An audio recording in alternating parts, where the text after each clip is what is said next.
The city of Smyrna was in flames. The Holocaust, one of the biggest in the world's history, was larger than the Great Fire of London in 1666 or the blaze that wrecked San Francisco in 1906. 200,000 refugees jammed the city. Many had not eaten in days. There was an outbreak of typhoid. The harbor was packed with ships from many nations.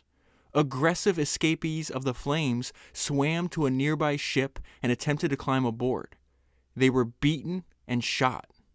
A mile out to sea, the cries of the dying could be heard, intermixed with the frequent roar and clash of exploding ammunition stores, which sounded like an intense infantry battle. The Turks put up concentration camps on the outskirts of the city. Aristotle Onassis worked his way through the flaming streets. Some were impossible to traverse, not only because of the wreckage, but also because of the stench from the mass of corpses along the avenues. Many were killed in the fire. The Turks executed many more in the days immediately preceding the Holocaust.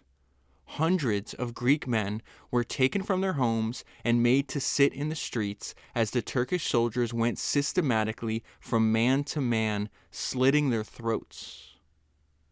This form of death saved ammunition. It was also particularly excruciating. The wives and daughters of the dead men were then raped and beaten. Those who refused to submit were immediately slaughtered. Aristotle attempted to get from the south of the city to his father's office in the north. It took him hours to just go a few blocks as he darted into doorways to hide from the Turkish patrols. All around him, the fire raged. There was constant shooting followed by screams.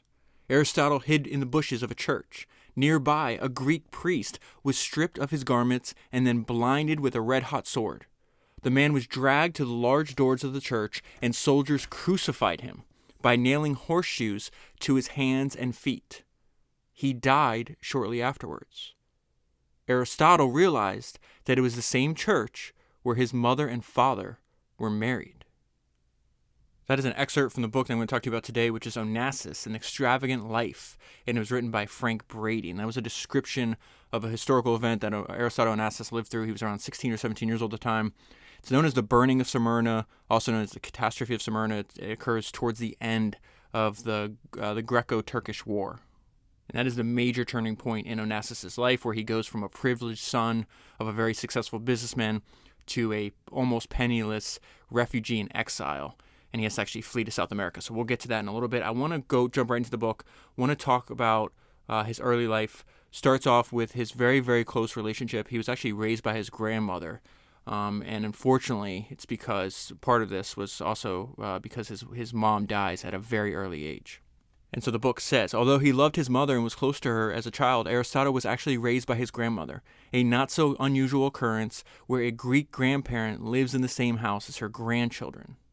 He grew closer to his grandmother when his mother found it impossible due to a sudden illness to spend virtually any time with the child. The diagnosis was a malfunctioning kidney, and it was thought that only a delicate operation could save her. Within a few days after she entered the hospital, she was dead of uremic poisoning. I don't know if I'm pronouncing that correctly. Uremic poisoning at the age of 25. So it doesn't say the year that his mom died, but I think given how long they were married before, he was probably 5 or 6 years old, so old enough to remember. This is a description of his early life, the life he lived before this tragedy, the burning of Smyrna. So it says, he was brought up in wealth, surrounded by doting women. Aristotle, as the first and only son, could have been considered the prototype of the overindulged scion of a rich family. He practically lived on and in the water. He became a strong and excellent swimmer and oarsman. He matured quickly. He excelled in sports. He became a school champion at rowing.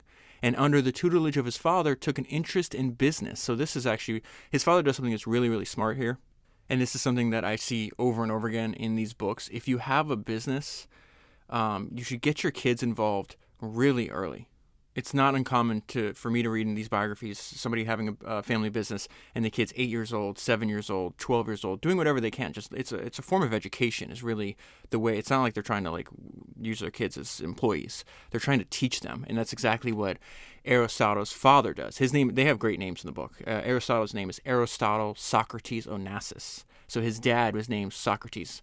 And that's what they're going to reference here right now. As soon as Socrates felt his son was old enough to be trusted and could find his way through the city, he was enlisted as the company messenger boy, delivering. So his father is an importer and exporter of tobacco, Turkish tobacco, delivering tobacco samples and price quotations to potential buyers. J. Paul Getty, in his autobiography As I See It, talks of sitting in his favorite cafe on Front Street in Smyrna in 1913, sipping Turkish coffee, and of telling Aristotle Onassis about it many decades later when they were both billionaires. As a kid, I went by cafes several times a day in 1913, replied Onassis. So it says Socrates attempted to instruct the boy in the nuances of his business, and by the time Aristotle was 12, he was working in the office at least a few hours a day learning the intricacies of the tobacco export trade. So starting at an early age, all the way up to 16, he's working in the family business. He's being educated. His dad hired the best tutors. This is actually something I learned recently from Dan Carlin's fantastic hardcore history podcast. Is Alexander the Great never went to school, but he had his father, Philip, was hired tutors, and his tutor was Aristotle. That just blew my mind. But the idea that you're obviously going to have a superior education if instead of having one person teaching 30 or 40 people at a time, they're teaching you one-on-one. So it says when he occasionally had problems with a particular field of study, his father hired a tutor. In his father's determination to assure that him an excellent education, Aristotle had the opportunity of working with some of the best teachers in the city. And so now we're going to fast forward right before this outbreak of war happens, and it says, of more immediate concern to the family was the increasing talk of war. And so a few pages later, they see that the war's happening, they see the invasion's begun, and his father makes a tragic mistake. The note I left myself is, don't do this. History is full of examples of people sticking around when they should have fled. You want to see how things turn out? That's fine. Go to a safer location and view that from afar. So his dad is, I can understand his position, even though it is a mistake. I'm one of the richest people in the city. I have a bunch of Turkish friends. Yeah, I'm Greek, but, I'll be fine. I'll be safe. We saw this in Andy Grove's book, his memoir, Swimming Across, where they're like, oh, no, I'm one of the good Jewish people. Like, I have friends that are Russian or German or whatever the case was. And in one case in that book, Andy Grove talks about one guy stuck around the city, and his family, his wife, and his kids were taken out of their house and murdered in the street. Socrates Onassis had little time to solidify his position or make adequate preparations for the Turkish onslaught. Although he knew it was dangerous to remain in Smyrna, he was convinced that his standing in the community and his many Turkish friends would help him. And Aristotle's father could not have been more wrong. They have a gigantic family. So they're surrounded by grandmothers, aunts, uncles, cousins. And a lot of these people are going to be murdered. Arrested and murdered. Socrates was placed under arrest and imprisoned. Within a short time, Aristotle received a report that his uncle Alexander had also been arrested, sentenced to death, and was hung in a public square. His uncles Basil and John were placed in a concentration camp. Socrates' sister, so Aristotle's aunt, Marie, had sought refuge with hundreds of others in a church, and together with her child and husband was burned to death when the Turks set it on fire. No one survived. Only Aristotle was permitted to remain in the house after its occupation by the Turkish officers. So what was interesting was because they had one of the nicest houses in this area and you had a clear view of the city, the general actually decides, hey, I want that house. And so it's occupied, and Aristotle talks them into letting him stay there. He winds up serving them. He winds up smuggling alcohol. We'll get to that in a minute. But he says that only Aristotle was permitted to remain in the house after his occupation by the Turkish officers, this for their own convenience and benefit. He spoke impeccable Turkish, knew his way around the city, and was familiar with the workings of the villa and had many contacts that could prove useful. I begged the general for permission to sleep there, Onassis related. I knew how the plumbing and heating work, and I offered to run errands too. Aristotle was just short of 17 years old. So we see traits from a young teenage Aristotle that he keeps for the rest of his life. He's very, very resourceful, and he has a fundamental understanding of human nature. And so through his whole life, he understands how to manipulate people. He's constantly bribing them, buying them gifts, convincing them to be on their side. We'll go into a lot more detail, but he's doing this from a very young age, I should say. And he knows, hey, these generals, they love getting drunk. I know where I can get alcohol at, so I'm going to constantly serve them alcohol. and hopes, that they spare my life. Through friends, he managed to get a few bottles for the Turks and for the U.S. vice consul, this guy named Parker. Hoping that Aristotle would continue to supply them with alcohol, the Turks rewarded him with this pass, like this, basically, if he gets stopped by the Turkish military as he goes throughout the city, saying, hey, he's on official business for us, don't mess with him, complete with his photograph and fingerprints, which enabled him to move freely across the city. In addition, Parker gave Aristotle an entry pass. This is extremely important to remember, because this is how he's going to wind up escaping. In addition, Parker gave Aristotle an entry pass to the U.S. Marine Zone. It was a haven of safety should he ever need it. He visited his father in prison and discovered to his horror that each night Greeks by the scores were being given kangaroo military trials. All were found guilty and executed on the spot. And so Aristotle needs money, because the money's the only thing that's going to keep his father alive. If he didn't get a sizable amount of cash quickly, Socrates' chances for survival were very slim. The prison guards were willing to keep Socrates' name off each day's execution roster for a price. Without money, any day could be Socrates' last. And then this is really a reminder of how tenuous these situations could be. One day you could, I have a pass, I'm serving the general, I'm running errands. It doesn't matter. Like, you could just come across the wrong person. In this case, the warden, the Turkish warden that's holding all these Greeks captive, is seeing this young kid running in and out. And he's like, okay, well now, I don't like this. Maybe I'll just kill you. And this is where he winds up having to flee and escape. He says, on the last day that he visited the prison, the warden detained and questioned him about the amount of money he had given his father and about the family's relationship to the Greek government. Remember, the one that they're at war with. He was threatened with torture and solitary confinement if he refused to cooperate. Just then, the phone rang. Called to an emergency meeting, the warden left the young boy in his office under guard. Aristotle escaped when the guard was paying attention to something else, and since he had walked freely through prison gates for weeks, he was not stopped as he left the grounds. Once outside, he ran the 3-mile distance to the U.S. Marine Zone like a leopard, as he recalled it, and was hidden there by Vice Consul Parker, the guy that gave him the pass to begin with, until he could be placed on an American destroyer heading for Greece. So Aristotle was able to flee. Some of his remaining family, they're all separated, but they eventually, a bunch of them get to Athens as well. His father's still in prison. He's about to bribe for his father's release here in a minute. But even though the family escaped, they're no longer wealthy. So it says the major portion of Socrates' fortune was eventually lost. And then the devastating, to add even a more devastating event to this already tragic event that he's having to occur through, is his grandmother's actually murdered. And she's murdered not by the Turks, but by Greeks. So it says one member of the family was missing, his grandmother. The pitiful story was revealed to Aristotle. The old lady made her way from an evacuation camp to the Athens port, only to be attacked, ironically, by a group of Greek thieves. She was badly beaten, and in shock, she died the day after the assault. Aristotle was heartbroken over her death. So I think the family had about $100,000 left out of their gigantic fortune. So it's a small part of what they used to have. Aristotle's going to use $25,000 of that to bribe for his father's release. So he goes to the seat of the Turkish government. He travels to Constantinople at the time, using his father's banking and tobacco contracts as intermediaries. Government officials and those in charge of the penal system were approached to see what could be done. It cost about $25,000 in bribes to the right people. Aristotle was astonished to be met by his father's displeasure and criticism. And this is where I think his father's just delusional. At the very beginning, he's like, oh, no, I'll be fine. I have a bunch of friends. Okay, well, oops, I got arrested. Oh, my God, my name might be put on the daily, the daily list of people they're going to kill. And so he's pissed off at his son here, and he's like, he was certain that his release had been imminent. Yeah, okay, well, I'm not going to risk that, buddy. And that the $25,000 spent by Onassis, which was a good portion of the family's fortune, was an irresponsible and wasteful act. So he's starting to be estranged from his father, who he was close to before this. They're in Greece, but they have all these people coming in. There's already an economic depression happening at the time, and he's just realizing there is no economic opportunity. I must leave. And so just think about it, in a matter of months, how different his life was. I'm a privileged son of a rich businessman.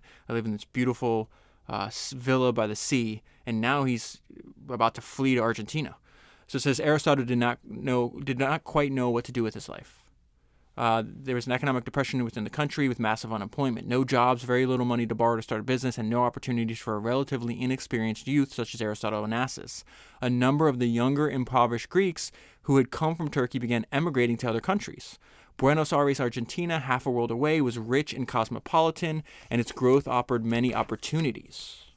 Although the possibilities were unknown and he spoke no Spanish, Aristotle believed it might be a place to start his career. At this point, what does he have to lose? Not much, right? He was also embittered, still humiliated from his father's criticism, and determined to make a success of himself. He borrowed enough money from his family for a one-way ticket to Buenos Aires. Socrates gave him $100 in cash. So he gets on this ocean liner. He doesn't have money for a good ticket, obviously, so he's down below. There's no fresh air. There's people defecating right where they sit. And there's what he's about to do here, and again, this is something very resourceful from a very early age. I always think of Paul Graham in his great essays. It's like the best description of what entrepreneurship is, or what an entrepreneur is somebody that's relentlessly resourceful. He's able to distill it down to just 2 words, and Aristotle is definitely one that has one that had that trait.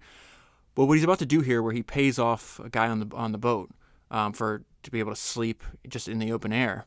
It reminds me one of my favorite sentences in the book Titan, which is the biography, like the best, most well-known biography of John D. Rockefeller. And it was a description of John D. Rockefeller, and it says he was not one to persist in a flawed situation. Definitely one to persist, but not in a flawed situation. If he was in a bad situation, he would do everything to fix that, right? And so we see this, that just popped in my mind when I got to this paragraph. After several days of tolerating the worst of these conditions, 1 meal a day, no fresh air, no proper sanitary facilities, Onassis gave the ship's purser $5 to allow him to sleep on deck in a storage bin. So maybe not very comfortable, but a hell of a lot better than being underneath, right? So he's going to land in Buenos Aires. Buenos Aires is known as the Paris of South America.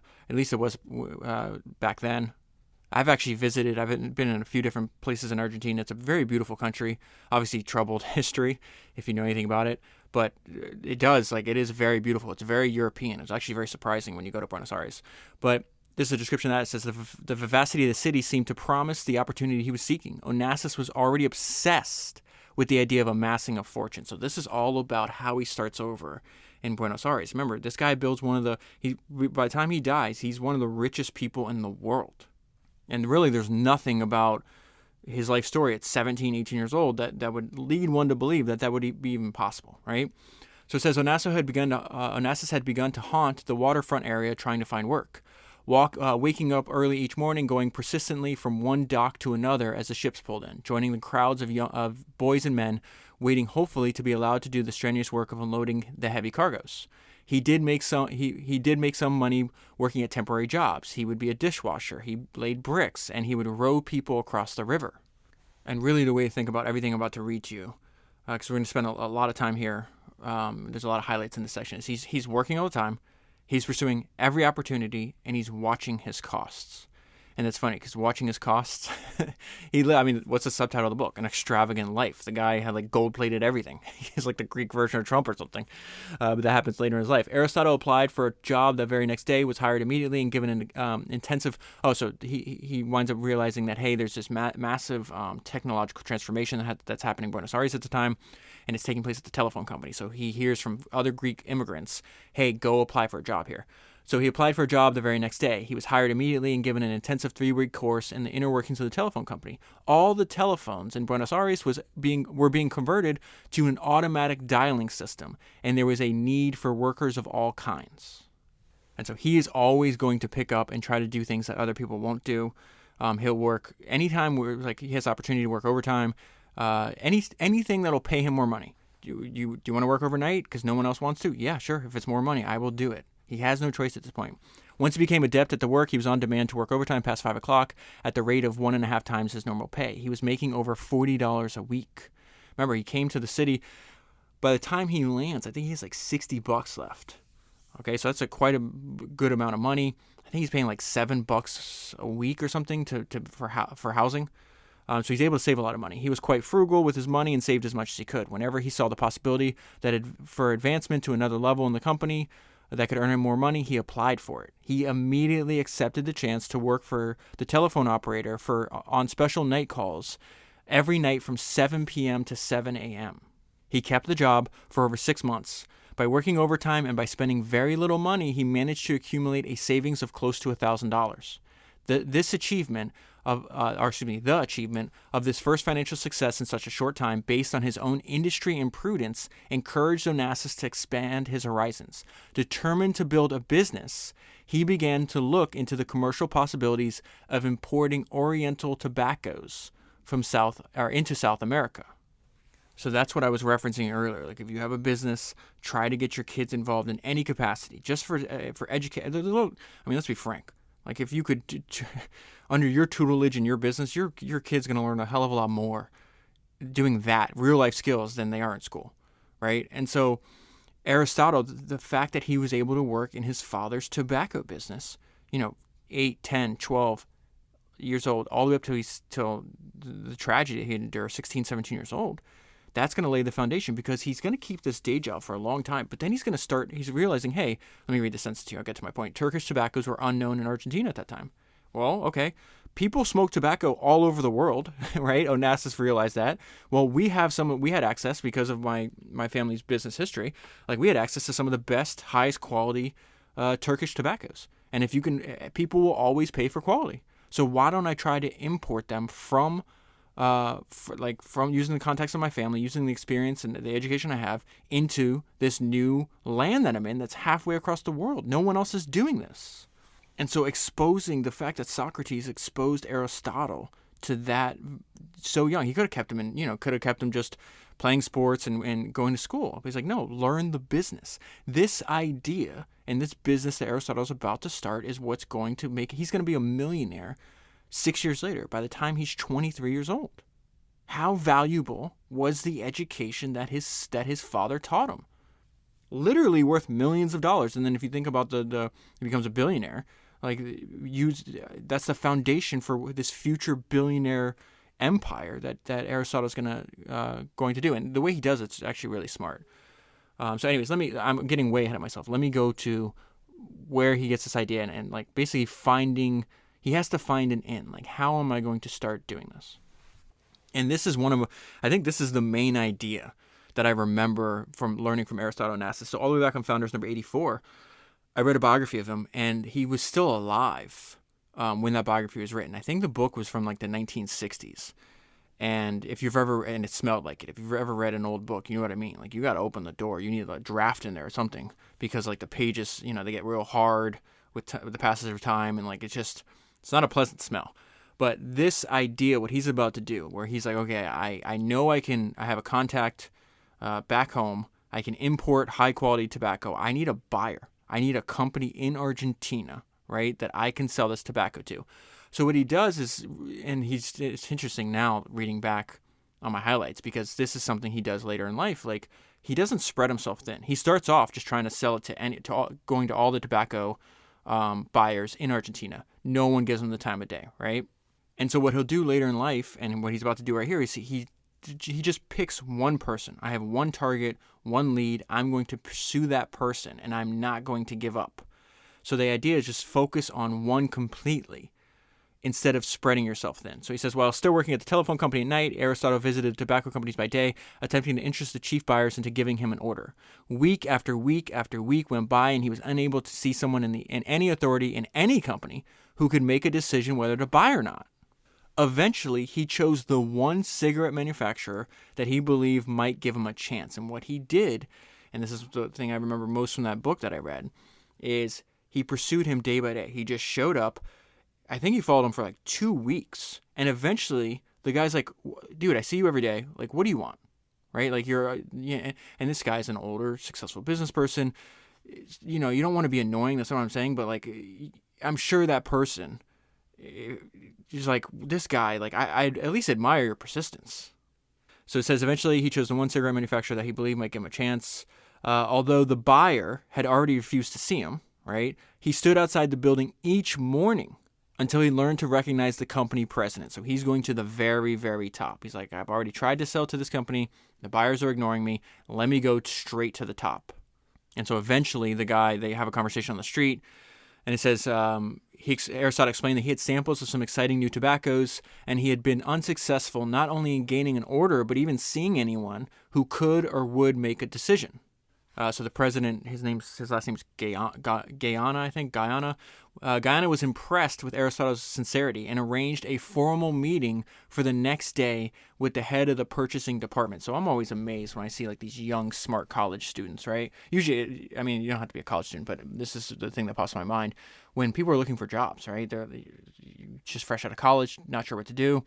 And so, the standard approach, let me just send my resume out to, hundreds of people. It's like almost like you're just like spamming your resume everywhere. Like, I don't understand why I'm not hired. The smarter move, and I'm amazed that, young kids figure this out, is they target, one or two companies they really want to work for. They do an extensive amount of research for them. And then they wind up cold emailing the founder of the company. And it's not just say, again, we've learned this when you study the reason it's so beneficial to study like the advertising agency founders and the copywriters from old, David Ogilvy, Claude Hopkins, Albert Lasker, is because they understood that you have to appeal to interests. Everybody's busy, everybody's selfish, right?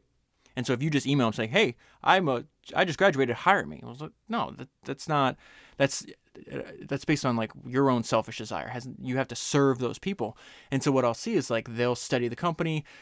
And then they'll send an email with, "Hey, I downloaded your app," or "I used your service," or whatever. And here's the things I think I would do differently, or here's some suggestions for improvement, or whatever the case is. Like, here's what basically providing value and ideas before asking in return. And a lot of times, they wind up getting hired because they went straight to the top. And so what happens here, right? He's like, "Hey, I've tried to go through the normal channels in your company. No one's willing to talk to me. I have a unique product. I think your company will benefit by having higher quality tobacco. I have the resources to import this tobacco for you. I'm willing to do this at unbelievably low prices because I have no customers," which is what Aristotle does.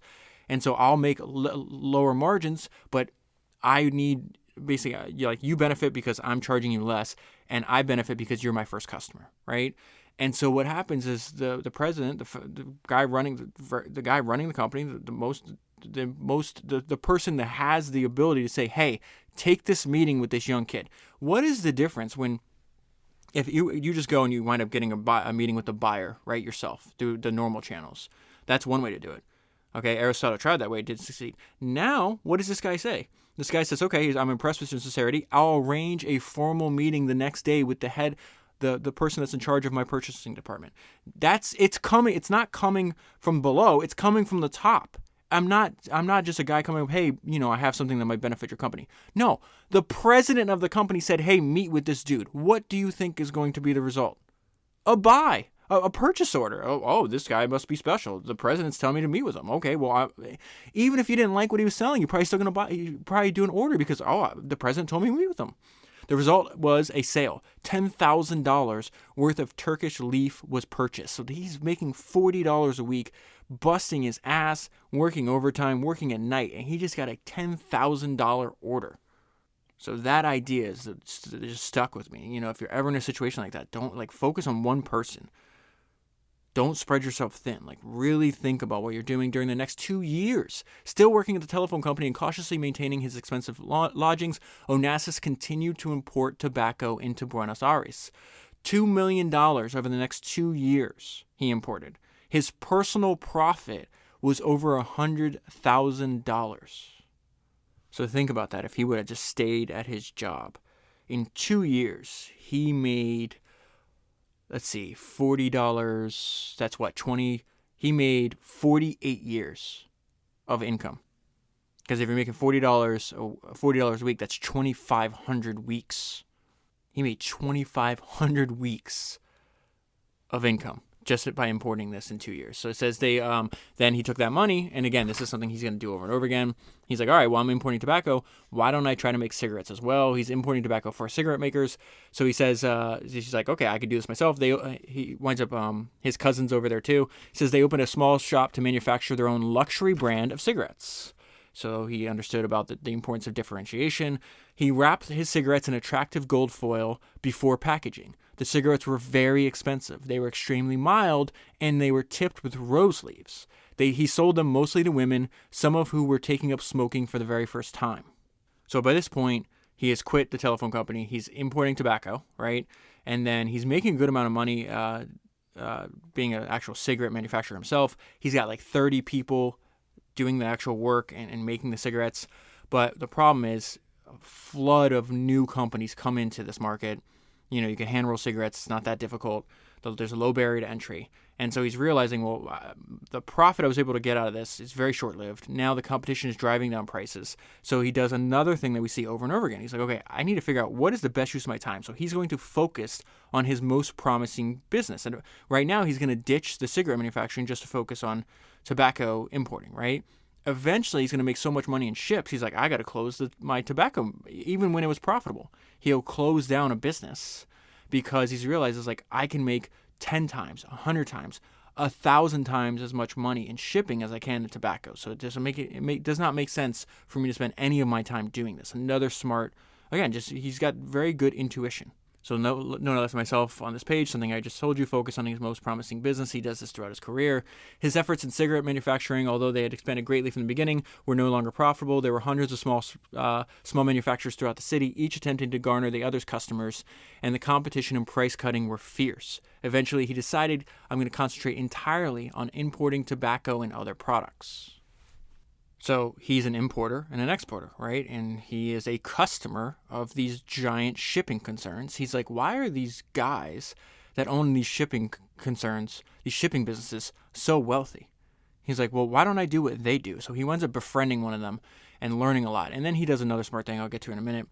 He was interested in getting into shipping, not just as an importer or one who merely uses ships as he'd been doing, but by owning the ships and enjoying the highly profitable cargo rates. Alberto Dondero, a brilliant and rich Argentine ship owner, became a friend of Onassis and had an influence on him. So he's like, well, before you get into shipping, like, why don't you, and we've seen this over and over again, I did the biography of Daniel Ludwig, the Invisible Billionaire. It's Founders number 68, if you haven't listened to that already. He was actually a competitor of Onassis.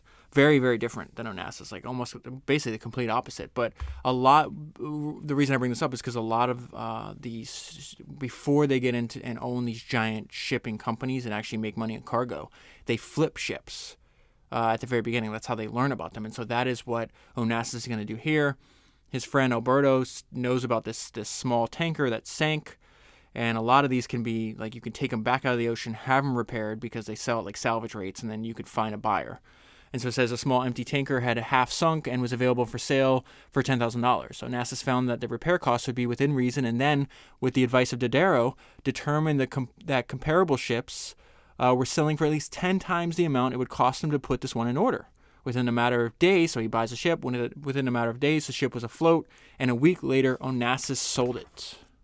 And she's like, wow, I made a lot of money really, really quickly. I'm making good money in tobacco, but this is really fast. So it says with each success, it became to him an ecstasy of a very real sort. So he's hyped up. The year was 1929, 6 years since he had come to Argentina to make his way in the world. He had just celebrated his 23rd birthday. His estimated net worth was $1 million.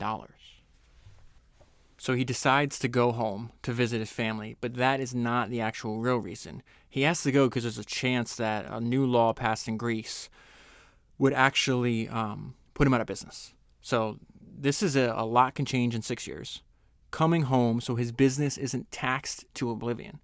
So it says it's not difficult to imagine the family's reaction to the confident, prodigal son, now a millionaire, and traveling first class, arriving at the same dock from which he had departed as a humiliated and embittered young man 6 years before. And this is why he's coming home. Greece had initiated a decree that sharply increased the import tax on any goods from countries with which it did not have a signed treaty.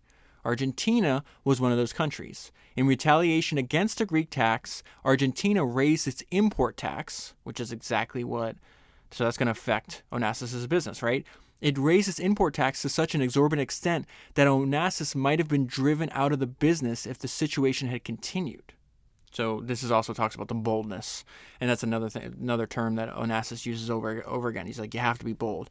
The boldness of a 23-year-old Onassis, like, well, I'll just go home and try to get the petition and get this law changed. If he could convince Greek authorities to discontinue the levy on Argentina ships, Argentina would undoubtedly reciprocate. It was then that he decided that a trip to Greece would be necessary. So he gets a meeting with this guy that's in the Greek government. The guy's basically like, I'm not going to listen to this young punk. Basically just doing his nails and like kind of ignoring him. And Onassis gets angry and storms out, but he says something that's smart at the end of the meeting, because his whole point is like, we're making the law should be changed. He knew that you have to appeal to the other person's interests, right? And so his point is that we're selling Greek, like the Greek citizens are making a ton of money because I'm getting the tobacco from Greece and importing it into Argentina. And so he yells at the guy. He goes, "You're more interested in your nails than in Greek commerce." And so he storms out. And it's because a few days later he's going to get a call to come back. And this is how he gets paid. He gets paid to study the shipping industry. So they wind up doing some research on him. They realize he has a lot of contacts in Argentina. He's a lot of contacts in Greece. So they decide to hire him to make him the official government liaison, right? Onassis would be the perfect liaison for Greece with the Argentine government in an attempt to negotiate a trade agreement. So Greece passed this law. It's not that basically it's like playing hardball as a way to incentivize other countries to have a trade agreement, right? So if you really think about it, Onassis is presenting himself as a solution to the problem that they have, okay? So it says he would be the perfect liaison for Greece with the Argentine government and attempt to negotiate a trade agreement. Although he had been back in Athens just 2 weeks, Aristotle Onassis was soon sailing to Argentina with diplomatic status. So he winds up connecting the people that wind up hammering out this deal. Okay, soon a reciprocal, I can't pronounce that word, advantageous trade agreement between Argentina and Greece was reached. As a result of his success, Onassis was appointed as Greek consul general in Buenos Aires. Buenos Aires, the harbor that he works out of, was accommodating over 1,000 Greek ships a year. The most important positive factor was that he thoroughly learned the machinations of the shipping industry, as the post of the consul proved to be a business listening post of incalculable value. So this post they put him in, he's got to do all kinds of stuff. He's got to, it says he's got to organize the consulate staff to complete paperwork, which he had approved, while also settling disputes and strikes, negotiating the complicated legal problems connected with international trade. Just all this. Basically, he's learning the ins and outs of international trade via shipping, right? And he's getting paid to do this. He was constantly visiting and inspecting ships, talking to ship owners and other importers, and quietly absorbing everything. This is his life's work, right? What's going to soon to be his life's work, rather. Making a very conscious attempt to learn as much as he could before going into ship owning seriously. And then we also see at this point, he's like one of these, psychopathic guys, like a Bill Gates, where they'll work for days at a time and then just crash. So it says he was known to be able to work for 48, even 72 hours at a time without any sleep at all, then collapsing into bed and sleeping for 12 or 14 hours. And then we see at this time, he's doing, I always talk about that fantastic talk by Bill Gurley on YouTube, which is called Running Down a Dream, where he talks about what Danny Meyer did to start his restaurants, what Bobby Knight did to study from the best coaches of history, what Bob Dylan did to study from great musicians, and he terms this professional research. So it's all the stuff that you do to learn, to teach yourself something when you're not working. So the term for that is professional research. Onassis is engaged in that as well. Onassis continues to look for opportunities to become a ship owner and operator. And as his tobacco importing business continued to grow, he traveled to London, Amsterdam, Antwerp, and the other great ports of the world, and to the shipyards of many countries, looking for and learning about ships. And so this is where he jumps into being a ship owner. There's a lot of these examples throughout history where there's either an economic depression or they overbuilt, but you can buy these like gigantic ships for almost no money. It doesn't even make any sense. So this is how he gets started. The Canadian National Steamship Company had a small fleet of freighters that were docked in Montreal for 2 years, which they were putting up for sale. They were facing bankruptcy, so they had little choice but to take whatever they could get for the ships. The Great Depression adversely affected every industry. Shipping was especially suffering. There were many ships, but not many cargo. Onassis had long since begun to formulate a personal business philosophy. The key to success, he said, was boldness, and more boldness. Without hesitation, Onassis made an offer of $20,000 per ship, the ships were worth a lot more. There was no buyers. He figured that was how much they would get if they had to scrap them, right? Onassis had concluded that because the ships had been docked for 2 years, the steamship company had apparently been unable to sell them. He chose to gamble on the possibility that he was the only bidder. His offer was accepted. So let's get into a little bit about how he worked. And he kept up these work habits for most of his life. He was a workaholic obsessed with details. Onassis spent almost all of his time working. He would pore over shipping journals from Antwerp, Vancouver, Hamburg, and New York, looking for intelligence, trends, and opportunities. He would scan, study, and memorize tonnage, prices, insurance rates, and schedules of the world's great and small steamship companies, and then attempt to outbid his competitors. He read the maritime sections of at least 6 foreign-language daily newspapers every day.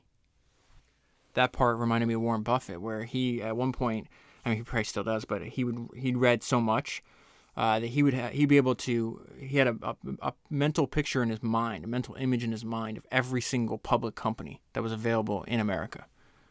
And so you see Onassis doing that, but he's doing that on a global level and for ships.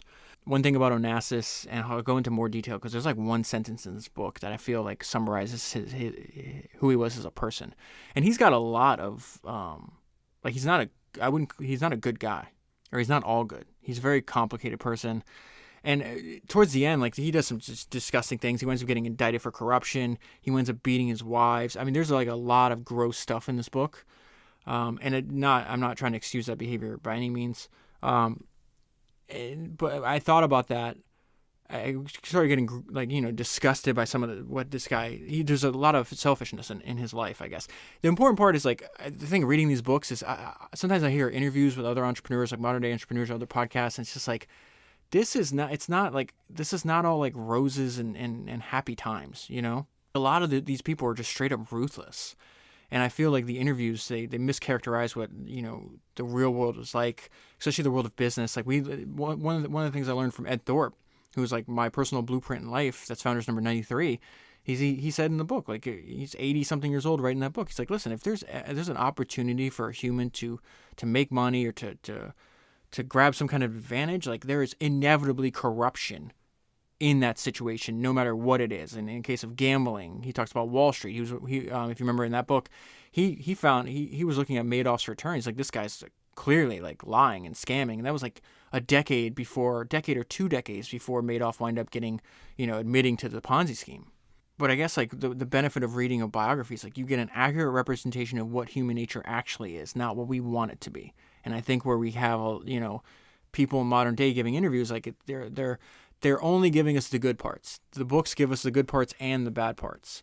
And, Onassis is a very hard, and bitter is not the right word. Think about what he went through. His grandmother dies, his aunts, his uncles are murdered by other humans, right? They're hung. They're burned to death in a church. He sees a priest getting crucified, blinded in the eyes with a sword. Like, you're gonna have a very dark view of other humans, and so maybe like Onassis's very pronounced degree of selfishness might be perfectly logical. And I'm not saying like the stuff he does later on in life, like hitting your wife, like, come on, that's scumbag stuff, right? But this ruthlessness that he approaches business and he has got a cutthroat nature, I do think is some kind of, defense mechanism. I can't imagine being 16 years old and seeing most of your family murdered and burned to death.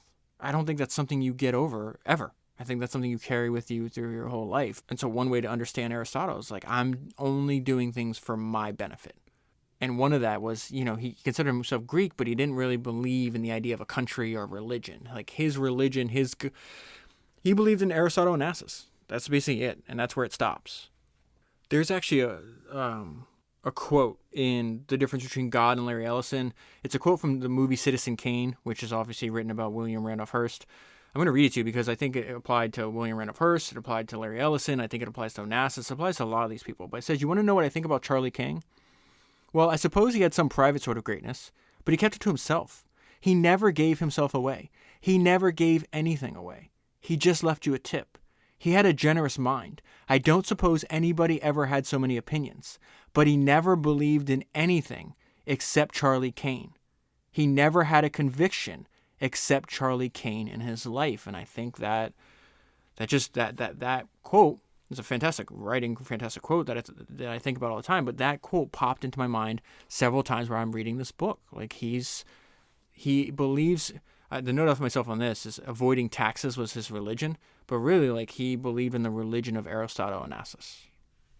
At first, all of Onassis' ships were registered under either Greek or Argentinian flags, but he soon learned that there was great advantages to be had by registering them elsewhere, even though it might be considered as somewhat unethical.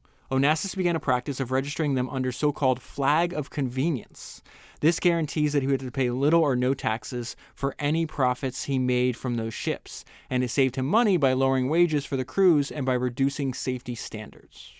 And so he says, Onassis felt no pangs or conscience in sailing his ships under flag of convenience. He described it this way: as a Greek, I belong to the West. As a ship owner, I belong to capitalism. Just some random things here. A random thing I should tell you that he was, relentless. He would just call. I remember hearing a story from Elon Musk's first wife, and she's like, you always knew it was Elon when the phone rang because if you didn't answer, it would just keep ringing over and over again. She said she described him when she met him when he was in college. She described him as like the Terminator. Like he would set his eyes on something and it was like, you will be mine. Whether it's a business, a girl, whatever the case is, a woman, or rather. Onassis has some of that. If you don't answer his letters or his calls, he's showing up in person. He traveled to Sweden and unannounced burst into Hedon's office. I had received mail from him, from London, from Paris, from Athens, from Buenos Aires, said Hedon, describing their meeting. So when my secretary said, Mr. Onassis wants to speak to you, I said, put him through, thinking he was on the phone. The next moment I looked up and Onassis was standing in front of my desk. In a matter of seconds, he was able to convince me to accept the deal I had refused so many times. He was a sorcerer. And so that is another, thing that we see over and over again. Like there is an extreme value, but it's an intangible, but very real valuable on being charismatic, being persuasive. I was just rereading over my notes from the George Lucas biography that he did all the way back on Founders number 35, and he talked about that. George was famous. His history was his famous favorite subject. He loved reading biography when he was younger. He's in his early 20s, and he meets Francis Ford Coppola. And he's like, that is the most charismatic guy I've ever come across. And he's like, listening to he said something like he could sell ice to Eskimos, or I forgot exactly the term he used about Coppola. But he's like, oh, okay. Now I completely understood like people like Caesar, the great people of the past, and how they were able to influence those around them and essentially sell them on their ideas. Some people use that for politics. Some people used it for commerce. Onassis is going to use it for commerce, but he's one of these people. Later on in life, he's very wealthy, but he's very like a short, like kind of like stubby guy. And people are like, how is this guy like married, like, having affairs with the most famous women in the world, like most of which are like a foot taller than him and, much younger than him. And a lot of that obviously has to do with his wealth, but also like his charisma. So I don't know. It doesn't say how, and I don't remember how, but he just has the instinct. It's like, okay, I have ships, but I'm just hauling cargo. If I could haul like oil, like there's a huge boom in oil that's coming. We're gonna stop hauling coal, and I'm gonna switch everything to oil. So oil is coming. Let's get ahead of this massive transformation. Boldness, and more boldness is the note on the page. It says he knew this. I'm not sure how he knew it though. But this is his thinking on this. Onassis' order for such a gigantic taker was placed because he believed in the future of the oil business. Within 10 years, oil consumption would be on a rapid increase, and within 2 decades, oil would be supplying more than one third of the world's energy. So this is the foundation. This decision is the foundation. He's already rich, but this gets like out of hand rich, like billionaire rich. During all this time, Onassis would be on the forefront of one of the leading transporters of oil throughout the world. Oil tankers could be serviced in a fraction of the time that was needed to load a dry cargo freighter, because you could just hook it up into pipelines, right? In addition to the great savings in wages with minimal people to oversee the project, there was also safety in not being detained by the costly and constant longshoremen strikes that were common in ports all over the world. At that time, Onassis' supertankers were the largest ships of any kind in history. So that's what I mean about boldness. When he has an idea, like he doesn't, I'm going to put my toe in. He's like, no, I'm going all in. And it's interesting, too, where, he goes from being very frugal when he was younger to now, like, even his oil tankers are, like, very luxurious. Like, they have, like, grand pianos and stuff and, like, gold-plated, like, faucets and all this ridiculous stuff. I remember one of my favorite things in that Invisible Billionaire book where, Daniel Ludwig is the opposite of Onassis. He had more of, like, an engineering mindset. Spartan, bear. All my ships are literally just anything you need to transport oil and nothing else. And so he was asked one time, they're like, why don't you have, because they call them the fabulous Greeks. There's actually a book by that name I might read in the future. It's about Onassis and there's a bunch of, very successful Greek ship owners and oil transporters at this time. And so Ludwig was asked, he's like, why don't you have like grand pianos like the Greeks? And he says, because you can't carry oil in a grand piano. So I thought it was funny. He just has a very, I'm going to give you, like, I'm just going to be focused on the actual job at hand. I don't care about the luxury stuff. It's like the way Ludwig would think about this. So this is a little bit more about how Onassis worked, and a great quote from Napoleon about the pursuit of detail is the religion of success. So it says, Onassis continually appeared at the shipyard to check and inspect the progress of his tankers. Often he would arrive at night after all the workers had gone home, and he would have a watchman open the gate to allow him in. He would then circle the ship again and again, climb aboard it, spend hours making mental notes of what he liked and disliked about the construction. He was quite observant about what to others were trifles, but to him were important details. The next day he would call the foreman, who would always be amazed that Onassis seemed to know more about the particulars of what remained to be finished than he did, and comment, complain, and make suggestions about the work. Remember, so this guy's a wild dude. He's traveling all over the world. He's in nightclubs. He sleeps very little. I would guess, he drinks a lot. I would imagine he's doing drugs as well. But there was like no separation between work. Like, he would be doing deals in nightclubs. He would leave a nightclub and go inspect a ship. Like, there was no, work-life balance. No, there's none of that. It's just like, I have work, and then in middle, and I'm going to travel the world. I'm going to go to nightclubs, which he was. He was going clubbing. He was like 65 years or 60 years old. This is very bizarre to me, at least. But that's just like, there is no separation. It's like, this is my life, and then I take brief. I'll go sailing, but then he turns later on. He has one of the best yachts in the world, and it's essentially like his floating office, his floating world, which I'll get into more later. But this idea is like not unusual for him to pop up at night, go inspect a ship. Maybe go to a club, go to dinner, do whatever he's doing, and then there's just no separation. It's like work is all encompassing to him. So it says he would complain and make suggestions about the work. He often quoted Napoleon, the pursuit of detail is the religion of success. So World War II, as we've seen over and over again, like, you have the entire world, almost the entire world, focused on one event. It creates these massive fortunes. And if you just like right place, right time, right industry, Onassis is one of them. The Nazis wind up holding. He's got a bunch of like European ships that they don't let. So he loses like a big chunk of his fleet at this point in history, and yet because the demand for ships is so high, even though he's now operating at like, maybe he lost 30%, 60% of his fleet, something like that. He makes a ton of money. They call it an ocean of money because the rates go up, because the demand is so high. Even though his fleet had been markedly depleted because of his inability to use some of his super tankers, he put his remaining ships to profitable use, sailing for the Allies, and as a result collected unusually high wartime shipping rates. He made what was once described as an ocean of money from the war.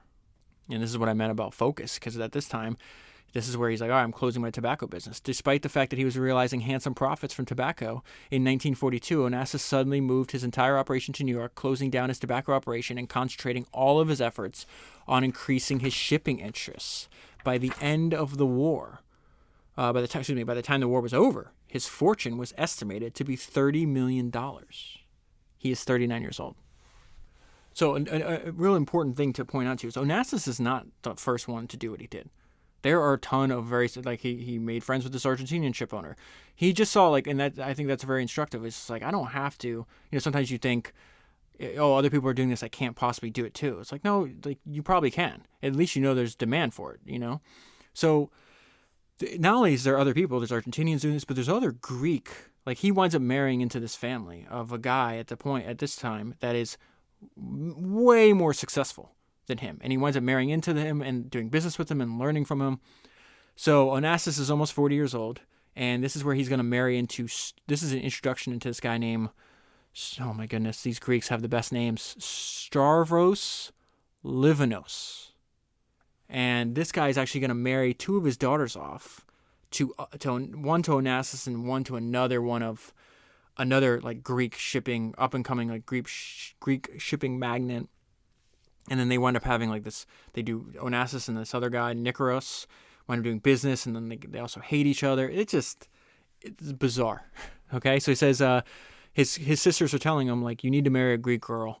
Like, you have to marry. They're very like adamant about this. Later on, when he marries Jacqueline Kennedy Onassis, like, you know, if you're like, there's a lot of people like this. I have friends that are South American, and they only want their family wants them to marry just like whether it's Colombians or Argentinians. I have Asian friends, you only marry, you know, this is very common. So he comes from a family that is, we're Greek, you're only allowed to marry Greek people, okay? And so this is really a marriage of convenience. The reason I'm giving you this background is because it's not like Onassis he's uncontrollable. Like, he was never faithful. Like, he says later, he's like, I will do exactly as I please.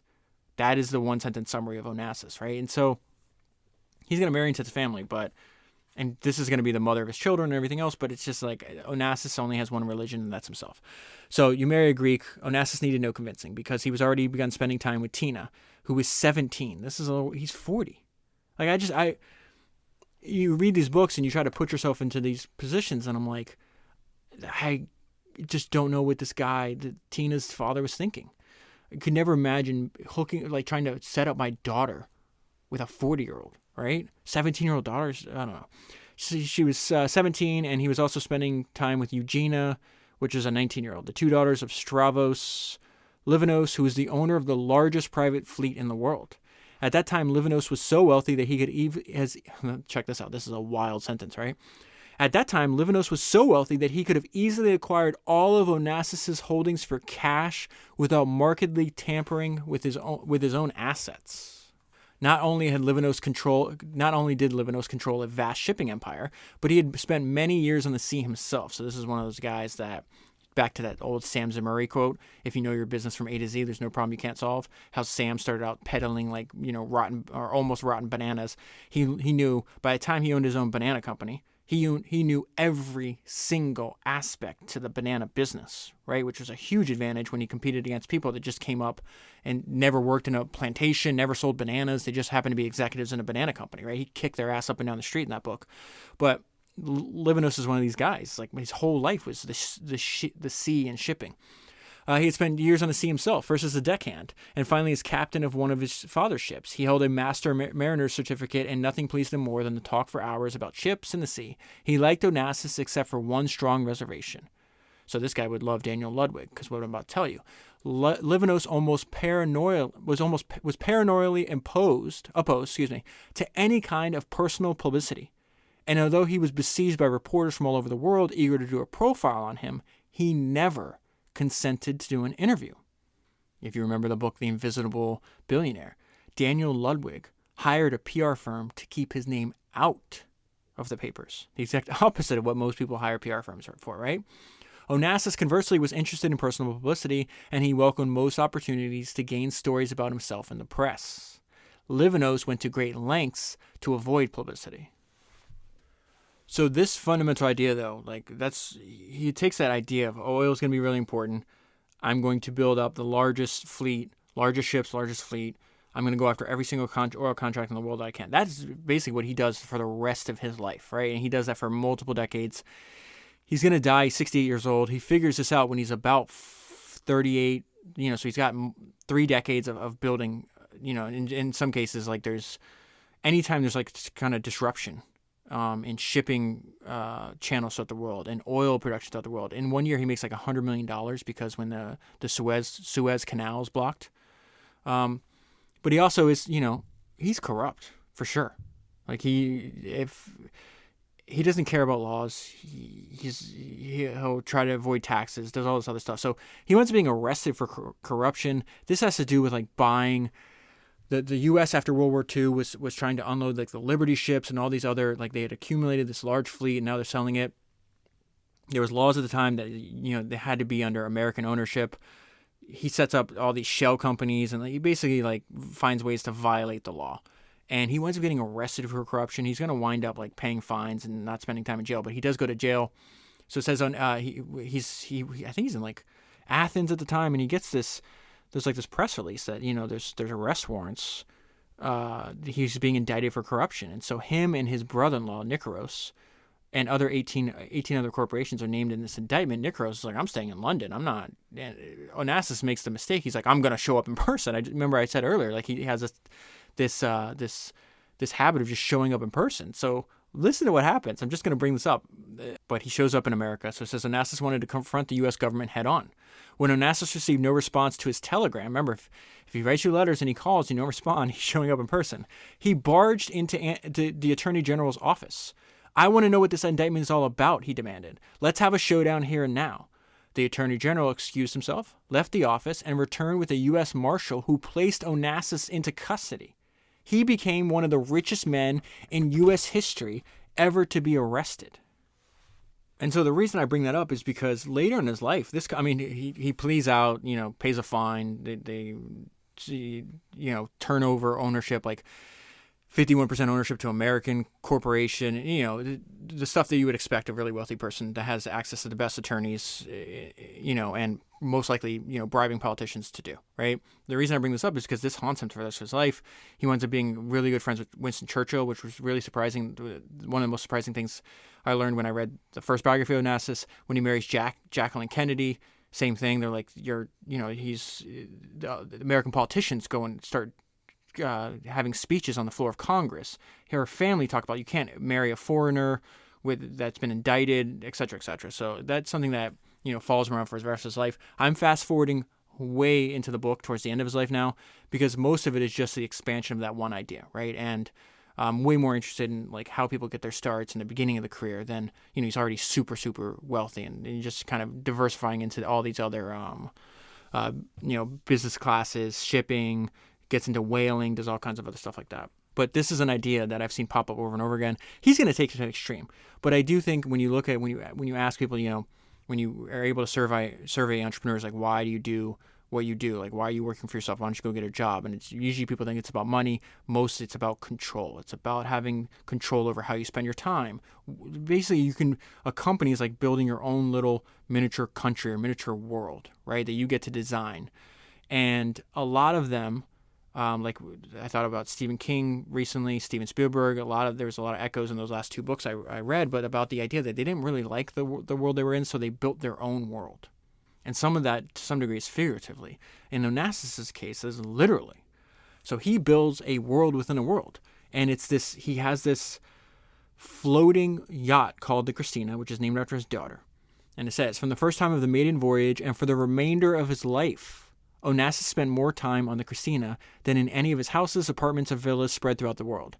Being on the sea, in control of wherever he wanted to go, his privacy intact, it enabled him to be the captain of his own directives and to feel totally independent.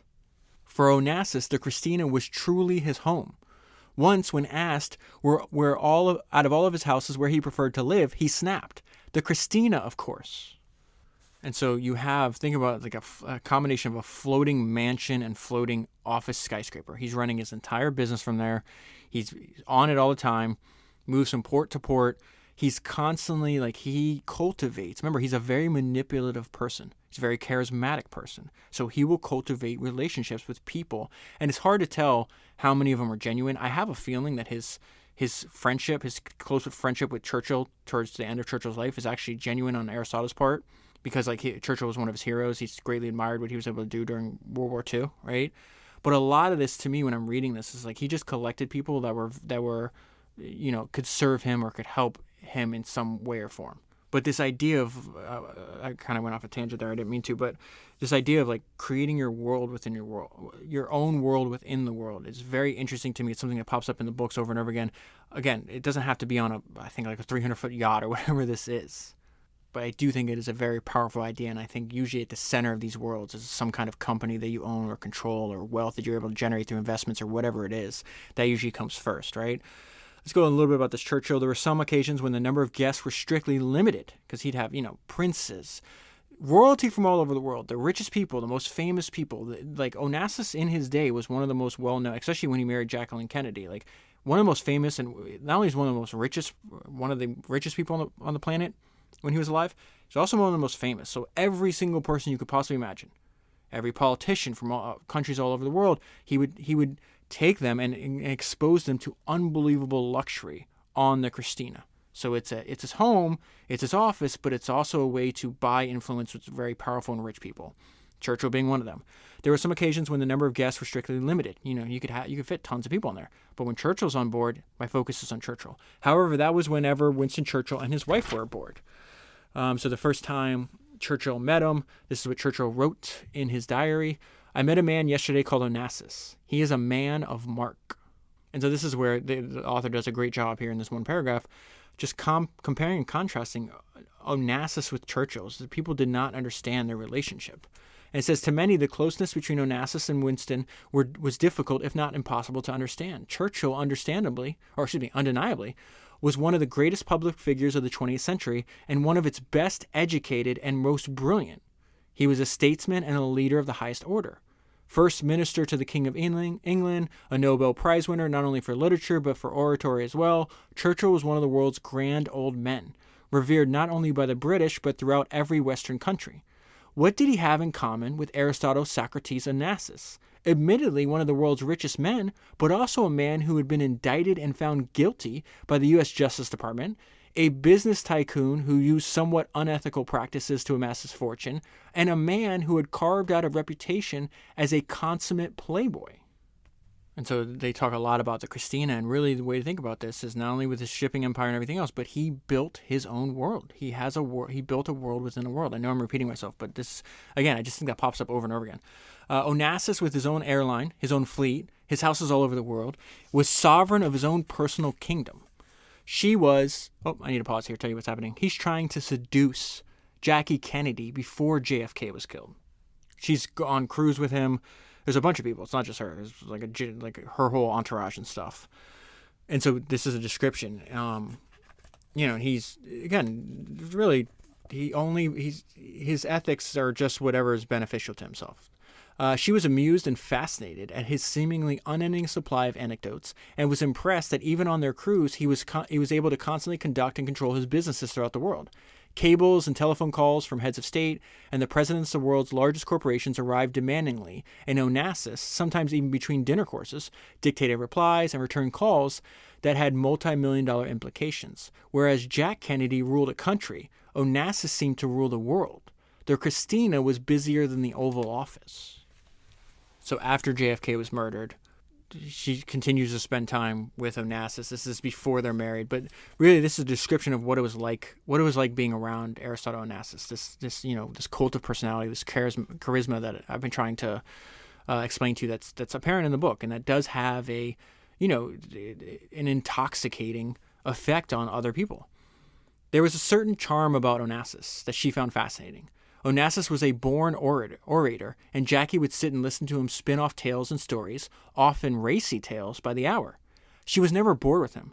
He could keep a dinner party of some of the world's most sophisticated conversationalists spellbound as he told about his privileged childhood in Turkey, his whaling days in Antarctica, his relationships with Maria Callas, Winston Churchill, Eva Peron, Greta Garbo, speaking variously in any one or a combination of 7 languages. He talked with color, wit, imagination, and sensitivity, but he was also capable, this next sentence threw me off guard completely. So it's like, he talked with color, wit, imagination, and sensitivity, but he was also capable of breaking wind uninhibitedly in public, with great beef and sonnets, and then laughing uproariously and with relish. So he's known to flatulate in public with great, listen to the description, with great beef and sonnets. I had to look up that word. I didn't know what sonnets meant. It's just a loud sound. So he's spinning tales, and then he's going to fart in front of everybody and then laugh about it. That's not a sentence I was expecting to read in the book. Even Jackie, as everyone else, could not help but drop her reserve and laugh with him. She simply never knew anyone quite as free or exotic as Aristotle Onassis, a paradoxical blend of raconteur and ruffian. He was so different from JFK, who rarely even kissed her in public, let alone said or did anything that was spontaneous and uncalculated. Her friends also were all intellectuals, proper cultured men of the salon who rarely expressed their inner feelings. Onassis was a man of the pier, but with the cocksureness of a king. So they eventually get married. I think they're married for 10 years, the last 10 years of his life. I'm pretty sure it was like a fake marriage. It's definitely an open marriage. Their marriage contract is in the book. It says we only have to spend time together on Catholic holidays and summer vacations. If we're traveling together, there needs to be separate rooms. Jackie is not required to give him a child. If they get divorced, he's got to pay her $10 million for every year that they were married. It is the opposite of like a loving marriage. I don't even know what to say about it. And it was an open marriage. Bizarre. Okay, so it says Jackie continued to appear at concerts and society functions, escorted by men she had been seeing before she married Onassis. He immediately explained the arrangement to all the people with raised eyebrows, and this is where we get into his one sentence summary of his own. He essentially summarizes himself, and so I'll point that out to you. And so he says, Jackie is a little bird that needs its freedom as well as its security, and she gets them both from me. She can do exactly as she pleases, visit international fashion shows, and travel and go out with friends to the theater or any place. This is the one-sentence summary of himself. And I, of course, will do exactly as I please. I never question her, and she never questions me. And so for the first 66 years of his life, even after going through unbelievable tragedy, he was known, to be the life of a party, to be extremely charming. That changes. His son, when his son is 24 years old, his son dies in a plane crash. And Onassis is never the same. It destroys him. He's like a dead man walking because he passes away 2 years later. But he's never recovers from this. And he ages overnight, and then he just slowly slips into death. And so this is a little bit about that. When Onassis returned from the hospital, everyone thought that his heart would burst. So inconsolable was he over the loss of his son. He cried ceaselessly, and in the early hours of the next morning, he went out into the street in a daze, wandering for hours. He could not and would not control his grief. And when he returned home and saw a crowd of newsmen in the front of the house, all he could mutter was, "He was a good boy. A good boy." And then he wept. Onassis seemed to lose all hope with the death of Alexander. Alexander was his hope, and he said to everyone that he could see no sense in living himself. He saw himself in Alexander, and when his son died, so did he. And there is a certain level of almost like a curse on the family, because if you look at it from his daughter's perspective, within 3 years, she loses her brother. The next year, she loses her mom at the age of 45 from heart troubles, who survived long enough to lose her son, right? And then 2 years later, she loses her dad. So by the time Christina is 25, she's lost her brother, her mother, and her dad, and she dies from a heart condition at 37 years old. It's just devastating. And now the author wraps up the paradoxical life of Aristotle Onassis here. The epic life of Aristotle Onassis is as mysterious as a tale from ancient Greek mythology and is a study of paradoxes, altogether gripping because of their seemingly inconsistencies. He was a man so gentle that he could happily play with a child for hours, while corporate executives cried for his attention, and yet he usually bullied and sometimes physically assaulted the people he loved. He would spend tens of thousands of dollars to please a friend, but often insulted a waiter with little or no tip. He had no allegiance to any government, and yet he successfully coped and dealt with every Greek regime during his lifetime. He had a love-hate relationship with the press, granting long interviews one moment, slugging a photographer the next. He ate in restaurants, guaranteed to draw attention to himself, but he was never known to give anyone an autograph. He once bought 1,000,000 ounces of gold. He owned his own Swiss bank. He had plans to build a 1,000,000-ton tanker. He wanted to inaugurate the first aerial freighter, which would fly tourists back and forth to Europe with their cars. He hoped to buy an entire country so that he could never be plagued with taxes, and yet he was also known to explode into a fury at being overcharged by $2. He rarely ever gave to charity, but he virtually supported over 50 relatives and employed over 10,000 fellow Greeks. He dined and talked with kings and heads of states, but he liked to spend most of his time with actors, gamblers, and old friends. He was born to manipulate, and yet hated to give orders to underlings. He bought insurance for everything he owned and to cover every eventuality, and yet he claimed that if he lost all of his money, he could easily and without trauma start all over again. He was a man who prided himself on getting everything he ever wanted in his life, but he was often morose, misanthropic, and acrimonious. He continually followed one tenet of his own religion at all costs, to fulfill his own well-being, and yet he only truly wanted what he could not purchase: the mercy of the gods. And that is where I'll leave it. To get the full story, buy the book. If you buy the book using the link that's in the show notes, you'll be supporting the podcast at the same time. The very best way to support the podcast, if you want to support a friend and the podcast at the same time, is to buy a gift subscription. I'll leave a link to do that in the show notes as well. That is 211 books down, 1,000 to go, and I'll talk to you again soon.